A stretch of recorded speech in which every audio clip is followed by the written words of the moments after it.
Cabrera যুগের সমাপ্তির পর কে হচ্ছেন বাংলাদেশের পরবর্তী কোচ তা নিয়ে চলছে জোর আলোচনা। আনঅফিসিয়ালি বেশ কিছু খবর ছড়িয়ে পড়েছে। বেশ কিছু হাই প্রোফাইল কোচ ইতিমধ্যেই সিভি জমা দিয়েছেন বাফুফের টেবিলে। এর মধ্যে আছেন রিয়াল মাদ্রিদ কিংবদন্তি লুকা মডরিচের এক সময়ের গুরু আইগর স্টিমাচ। এসব হাই প্রোফাইল কোচদের ভিড়ে এবার জানা গেল বাংলাদেশের কোচ হতে আগ্রহী হামজা চৌধুরীর শৈশবের গুরু আনোয়ারুল। আনোয়ারুল হলেন প্রথম কোনো ব্রিটিশ বাংলাদেশি যিনি যুক্তরাজ্যে প্রফেশনাল ফুটবল খেলেছেন। একই সাথে তিনি প্রথম কোনো এশিয়ান যিনি ইংলিশ লিগে অধিনায়ক ছিলেন। লন্ডনের ওয়েস্ট হ্যাম ইউনাইটেডের হয়ে তার ইংলিশ ফুটবলের অভিষেক। এরপর তিনি দলটির অধিনায়কের দায়িত্ব পেয়েছিলেন।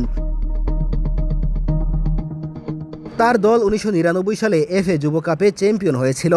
এরপর তিনি 2002 সালে শেফিল্ডে যোগ দেন। বর্তমানে তিনি ইংল্যান্ডের শীর্ষ 4 স্তরের একটি ক্লাবের কোচ হিসেবে আছেন। মাঝখানে তিনি কিছুদিন একটি ইংলিশ ক্লাবের ব্যবস্থাপক হিসেবে দায়িত্ব পালন করেছেন। আনোয়ারুল ইংলিশ ক্লাব লেস্টার সিটির একাডেমিতে কোচিং করিয়েছেন।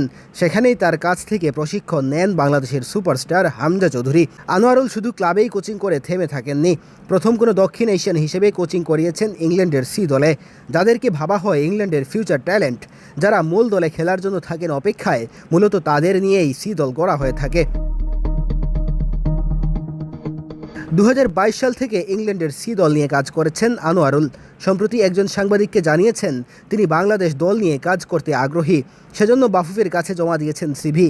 যদি সব কিছু ঠিক থাকে তাহলে হয়তো এবার লাল সবুজের জার্সিতে আবারও একসাথে মিলিত হবেন শৈশবের গুরু এবং শিষ্য হামজা চৌধুরী ও আনোয়ারুল।